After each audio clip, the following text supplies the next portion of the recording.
Hello guys, I hope you all are doing good. I am Vaishali Khan and we are discussing the optical communication. Today in this video, we are going to talk about a very important topic, that is the fiber birefringence. So I hope you all have seen the previous video where I talked about the introduction to the polarization, the PMD and the PMF. If you have still not watched the previous video, it is highly recommended that you go back, watch it first and then come to this video. Today in this video, we are going to talk in detail about the birefringence. Some of you might have studied about this topic in the previous classes itself when you were talking about the light. So today we are going to see in-depth analysis of the fiber birefringence, and we are going to see why we have the fiber birefringence, and after that we are going to see the various mathematical analysis of it. Right, so let's start our topic of the day, that is the introduction to the fiber birefringence. The fiber birefringence is occurring only in the single mode fibers. So whenever we have the multiple modes fiber, right, so in that case the birefringence phenomena will not be observed. This phenomena is observed only when we have the single mode fibers. Now there would be some concept due to which inside the fiber the light is going to experience the changing refractive index. So now when the light is going to experience the changing refractive index, there would be a difference in the group velocity of the different polarization modes. Okay, some of you might be confused why I am talking about the group velocity when I am talking about only one mode. But when I have one mode, I have different polarization. I have the transverse electric field or the transverse magnetic field. Both of them can be having different polarizations. Right, so different polarization can be experienced as different modes, and these different modes will be having the variation in the group velocity, due to which we are observing the phenomena of fiber birefringence. So I hope basic thing is clear. So let's start our discussion for today. So fiber birefringence is also called single mode fiber birefringence or simply modal birefringence. Why we are calling it? Because here we are having this effect or the phenomena occurring only when we are talking about the single mode fibers.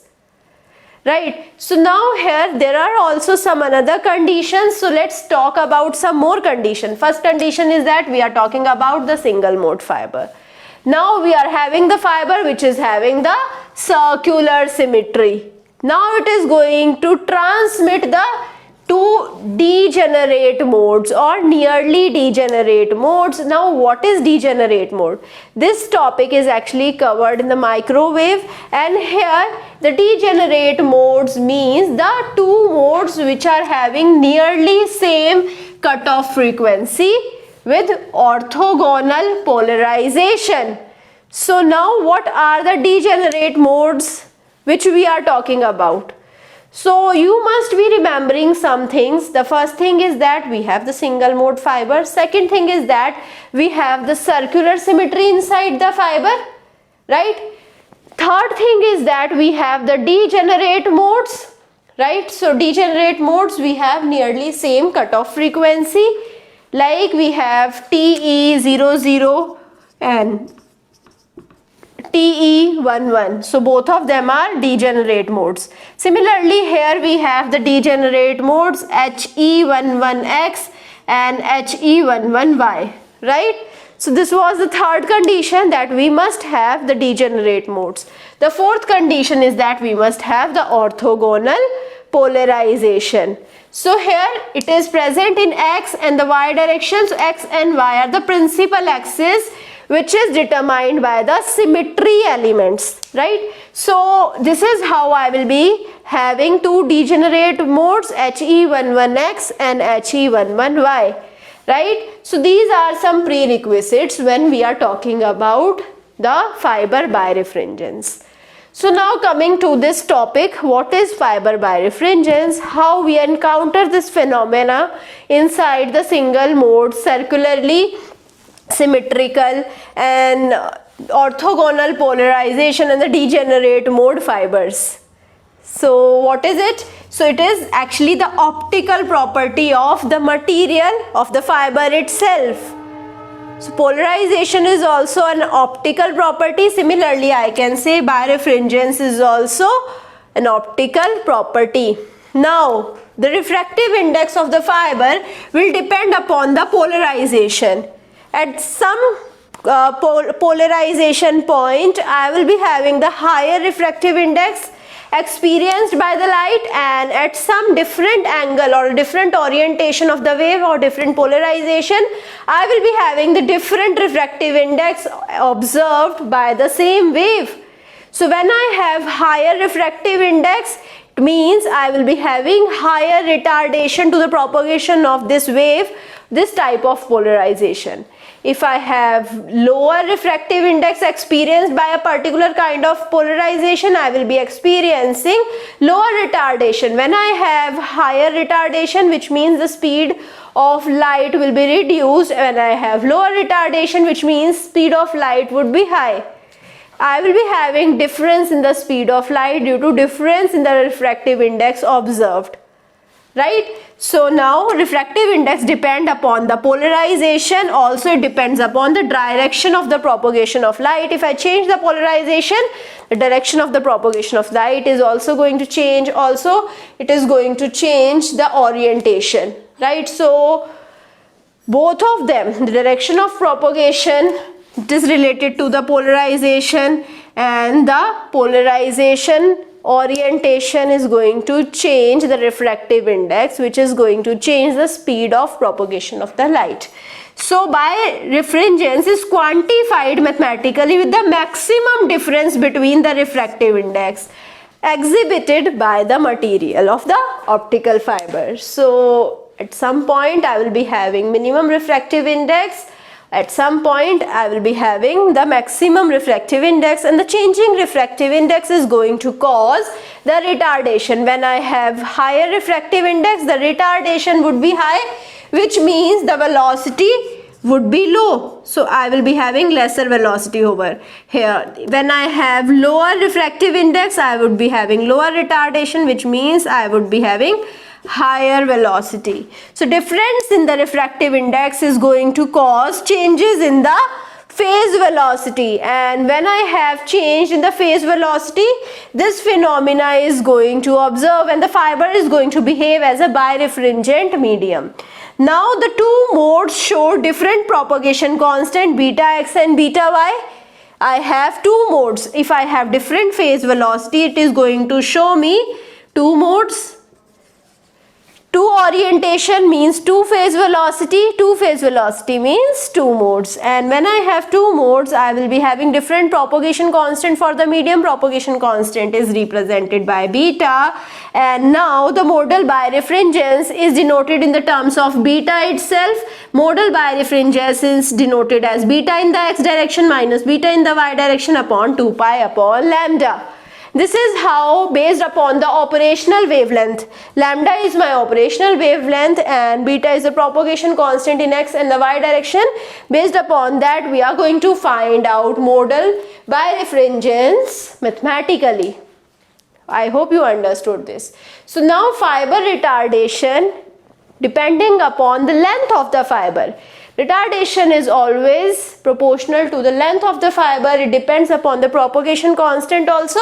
So retardation is also a function of length, and fiber retardation is given as beta x minus beta y into L. So it is also dependent upon the propagation constants, their difference in x and y direction. So phase coherence in light in x and y direction is chosen so that I would not be having any phase difference in between x and y direction. At least phases should be same. What does it mean? If the light in x direction is starting from here, the light in y direction should also start from here. There should not be any phase difference. I am choosing the coherent light source.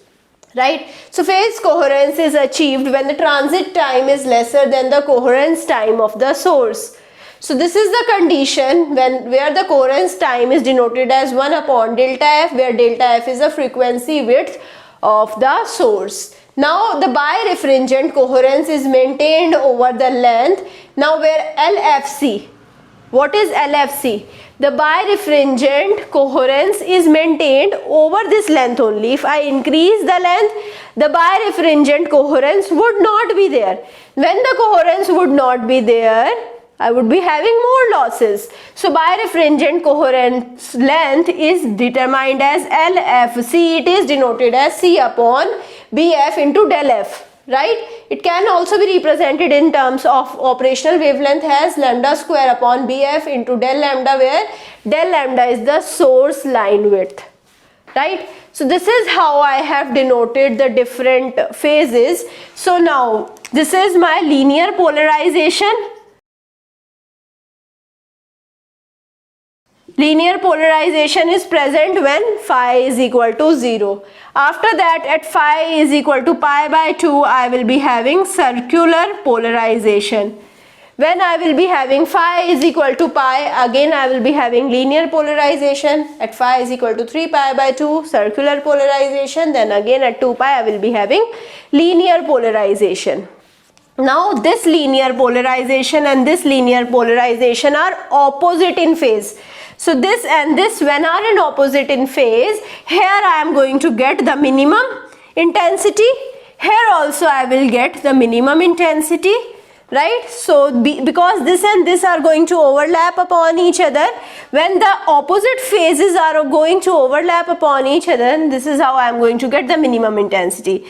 The light is going to increase, and here at the center I will be getting the maximum intensity. This is the thing which we are observing in the birefringence. I told you at some point I am getting the maximum light intensity, and at some point I will be getting the minimum light intensity. And this is the thing that is happening inside the optical fiber when it is operating in the single mode condition with the degenerate modes, with the circularly symmetric fiber, and with the orthogonal polarization. I hope you understood this. So when the phase coherence is maintained, retardation phenomena would be observed. Okay, when I have the coherent sources, I would be having retardation phenomena, and in that case I will be getting the elliptical polarization in case of circular polarization. The elliptical polarization is going to look like this. I will be having the ellipse in place of this circle. So make it an ellipse only. Right? So when I have phase coherence, I will be having the elliptical polarization. So here we have the incident linear polarization. This is the incident linear polarization, which is at 45 degree with respect to x-axis, right? And then we have the circular polarization at the pi by 2 phase difference. When I have the pi phase difference, here again I will be having the linear polarization. Then the cycle repeats itself, and here I will be getting the opposite of this phase, and this is how we are getting the minimum over here. Right? So this is how, when the cycle is repeating, I am getting the minimum intensity and the maximum intensity. This is the phenomena that is going to tell me the birefringence. So now we have the LB. LB is the beat length. What is the beat length? Beat length is the 2 pi phase difference accumulation between the two modes. So whenever between two modes, when we have the accumulation of the 2 pi phase difference, I will be calling that length only as the beat length. So I will be seeing only two modes over here with the orthogonal polarization. These two modes have 2 pi phase difference between them. So beat length is related to the BF as lambda upon birefringence. So lambda upon BF, so it can be represented in the terms of beta x and beta y as well. So it would be equal to 2 pi upon beta x minus beta y. So here you can see, if I divide this thing with lambda, so here lambda upon this thing would be 2 pi upon beta x minus beta y. So this is how I can calculate the retardation due to the beat length as well, which is equal to beta x minus beta y, which will be equal to 2 pi in this case. Whenever I have the non-perfect fibers, the maximum energy transfer when the period of the perturbation would be equal to, so In the non-perfect fibers, I would be having some perturbations. So the fiber is not perfect here. Let's suppose here I will be having some perturbation. So we would be having some period to the perturbation. Also the period to the perturbation would be equal to lambda upon BF. And here when we have the lambda upon BF, and there we will be having the maximum energy retardation. So now when I have to reduce this kind of energy losses, so in that case I would be taking period of the perturbation to the less than cutoff period. So when I take period of the perturbation to be lesser than the cutoff period, I would be having lesser losses due to birefringence, or in non-perfect fiber due to the energy loss. So now when I talk about HB fiber, high birefringence fibers, so in that case PP should be, LB should be equal to 1 mm. Right, so this is the condition to get the high birefringence fibers. And now when I have the low birefringence fibers, in that PP would be high and LB would be nearly equal to 50 mm. So if I have the higher beat length, then I would be having the low birefringence fibers. If I want to work upon the high birefringence fibers, I will be decreasing the PP and I can take the beat length to be equal to 1 mm. So I hope you understood each and everything that I have discussed in this video. If you have still any kind of doubt, you can put the doubt in the comment and I will be trying to resolve your doubt as soon as possible. I hope you like this session. If you like it, please push the like button, subscribe to the channel, share it with your friends and give me your feedback. Thank you so much.